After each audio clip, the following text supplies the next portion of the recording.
தமிழரின் அடையாளமா? சுனாமியையும் எதிர்த்து உயர்ந்து நிற்கிற இந்த வள்ளுவர் சிலை தான் நம்முடைய அடையாளத்தினுடைய பண்பாட்டு குறியீடு.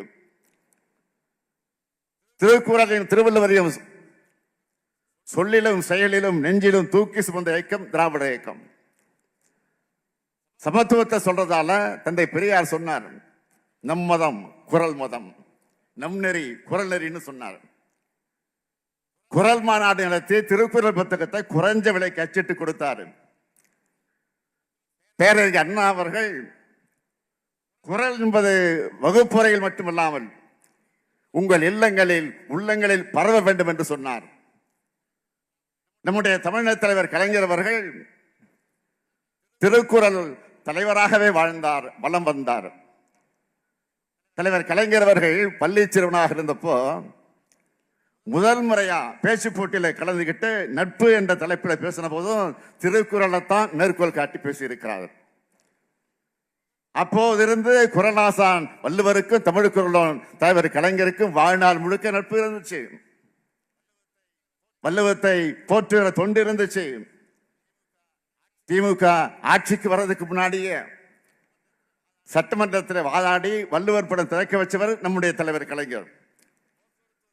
போக்குவரத்து அமைச்சரானதும் எல்லா பேருந்துகளிலும் திருக்குறளை எழுதினார். பொதுப்பணித்துறை அமைச்சராக இருந்தப்போ எல்லா அரசு விடுதிகளிலும் திருவள்ளுவர் படமும் திருக்குறளும் இடம்பெற வச்சார்.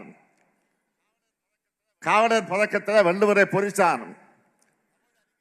தமிழ் அறிஞர்களால் உருவாக்கப்பட்ட திருவள்ளுவர் ஆண்டு அரசின் சார்பில் ஏற்றுக்கிட்டு அறிவிச்சார். மயிலாப்பூர்ல திருவள்ளுவர் நினைவாலயம் அமைச்சார். சென்னையில வள்ளுவர் கோட்டம் கண்டார். குறளவையும் தீட்டினார். திருக்குறளுக்கு உரை எழுதினார். இப்படி திருக்குறளாகவே வாழ்ந்தார். இந்த சிலையும் சாதாரணமாக அமைக்கப்படல. இதுக்குன்னு ஒரு வரலாறு இருக்கு. வான்புகழ் வள்ளுவருக்கு வான்வெளியில சிலை வைக்கணும்னு 31/12/1975 அன்று அமைச்சரவையில முதலாக தீர்மானம் நிறைவேற்றினாங்க. 1990ஆம் ஆண்டு சிலைக்கான பணிகள் தொடங்கப்பட்டுச்சு. ஆனால் தொடர்ந்து தடைகள் ஏற்பட்டுச்சு. 1997ஆம் ஆண்டு தான் துரிதமாக பணிகள் நடைபெற தொடங்கி இந்த சிலை அமைக்கப்பட்டுச்சு. கலைஞருடைய கனவுக்கு ஒரு கொடுத்த மாமனிதர் தான் கணபதி சபதி அவர்கள். அவர்தான் வள்ளுவர் கோட்டத்தையும் பூம்புகார் கோட்டத்தையும் பாஞ்சாலங்குறிச்சி கோட்டையும் அமைச்சார். அவருடைய அப்பா தான் சென்னையில் இருக்கக்கூடிய காந்தி மண்டபத்தை அமைச்சவர்.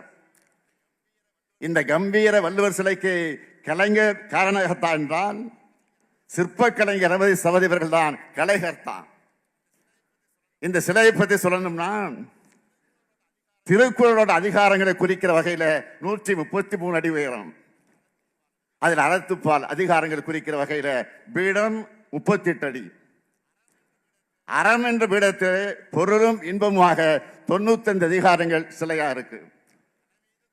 தலைமீது தூக்கி முடிந்திட்ட கொண்டையை மகுடமாக கொண்டு இடுப்பில் பட்டாடையும் மார்பில மேல் துண்டும் வலது கையானது அறம் பொருள் இன்பம் என்பதை காட்டும் 3 விரல்களாகவும் இடது கையில் குரல் ஓலை சுவடிகளும் இருப்பது போல அமைச்சிருக்கிறார் கணபதி சபதி அவர்கள்.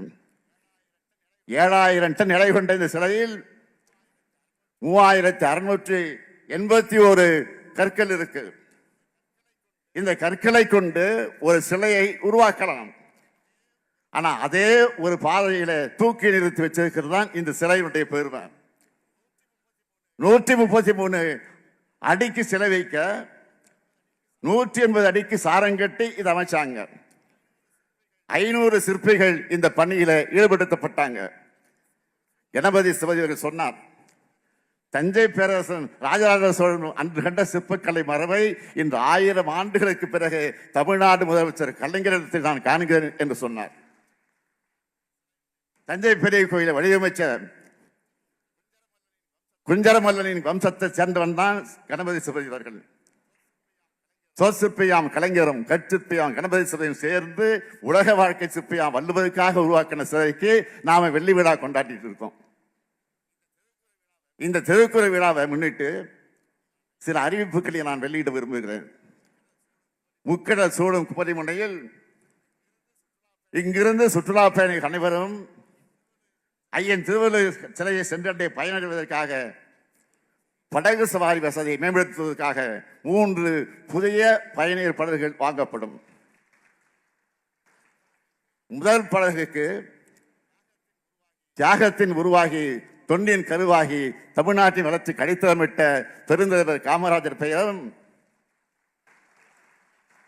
2ஆம் படகுக்கு தென்குமரியை தமிழ்நாட்டுடன் இணைக்க வலியுறுத்தி போராடி சாதனை படைத்த சாதனையாளர் மார்ஷல் நேசமணி பெயரும், 3ஆம் படகுக்கு கனடாவில் பிறந்தாலும் கண்ணீர் தமிழ் வளர்த்து வரும் திருக்குறளை மொழிபெயர்த்தும் தமிழ் இலக்கண நூலை எழுதியும் அழியா படைப்புகள் அளித்த ஜியு போப் பெயரும் என 3 பெயர்களும் அந்த படகுகளுக்கு சூட்டப்படும். 2வது அறிவிப்பு, ஒவ்வொரு மாவட்டத்துக்கும் திருக்குறள்ல ஆர்வமும் புலமைமிக்க ஆசிரியர்கள் பயிற்றுனர்கள் தேர்வு செய்யப்பட்டு அவங்களுக்கு பயிற்சி வழங்கி மாவட்டந்தோறும் தொடர் பயிலரங்குகள் பயிற்சி வகுப்புகள் நடத்தப்படும். திருக்குறள் திருப்பணிகள் தொடர்ந்து நடைபெறும் திட்டம் வகுக்கப்படும். இதுக்காக ஆண்டுக்கு மாவட்டம் ஒன்றுக்கு 3 லட்சம் ரூபாய் வழங்கப்படும். 3வது அறிவிப்பு, ஆண்டுக்கு 133 உயர்கல்வி நிறுவனங்கள்ல திருக்குறள் தொடர்பான கலை இலக்கிய அறிவுசார் போட்டிகள் மற்றும் கருத்தரங்குகள் நடத்த திட்டமிடப்படும். 4வது அறிவிப்பு, ஒவ்வொரு ஆண்டும் டிசம்பர் கடைசி வாரம் குறள் வாரம் கொண்டாடப்படும். 5வது அறிவிப்பு, தமிழ் திறனை தேர்வில் வெற்றி பெற்ற மாணவர்களுக்கான திருக்குறள் மாணவர் மாநாடு ஆண்டுதோறும் நடத்தப்படும். 6வது அறிவிப்பு, திருக்குறளும் உரையும் அரசு அலுவலகங்களில் எழுதப்படுறது போல தனியார் நிறுவனங்கள் எழுதுவதற்கு ஊக்குவிக்க உரிய முயற்சிகள் மேற்கொள்ளப்படும். இதோடு சேர்த்து குமரிக்கு வந்துட்டு இந்த பகுதியில் அறிவிப்பு செய்யாம நான் இருக்க முடியாது. தமிழ்நாட்டோட தென்கோடியில் அமைந்திருக்கிறது மட்டும் இல்லாம வள்ளுவர் சிலையால சிறப்பு பெற்றிருக்கக்கூடிய சுற்றுலா பயணிகள் இருக்கக்கூடிய வகையில கன்னியாகுமரியுடைய பேரூராட்சி நகராட்சியாக தரம் உயர்த்தப்படும்.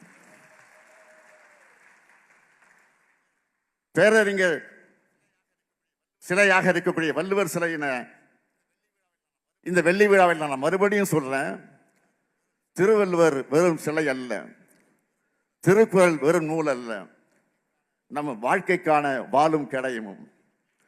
அது நம்மை காக்கும், நம்மை அழைக்க வரக்கூடிய தீமைகளை தடுக்கும், நம்மை மட்டுமல்ல காவி சாயம் பூச நினைக்கிற தீய எண்ணங்களையும் விரட்டி அடிக்கும். தனி மனிதர் முதல் அரசு வரைக்கும் நீதிநெறி சொன்னவர் நம்முடைய வள்ளுவர் அவர்கள். நாம் செய்ய வேண்டியது பள்ளிகள்ல கல்லூரிகள்ல அரசு அலுவலகங்கள்ல திருக்குறளை இன்னும் அதிகமாக இடம்பெற செய்யணும். இது அரசுக்கான உத்தரவு மட்டுமல்ல, தனியார் நிறுவனங்களும் இதை பின்பற்ற வேண்டும் என்று அன்போடு கேட்டுக்கொள்கிறேன். வள்ளுவம் வாழ்வியல் நிலையாக மாறட்டும், சமுதாயம் குரல் சமுதாயமாக மலரட்டும். வாழ்க கலைஞரின் புகழ், வாழ்க குரலின் புகழ்.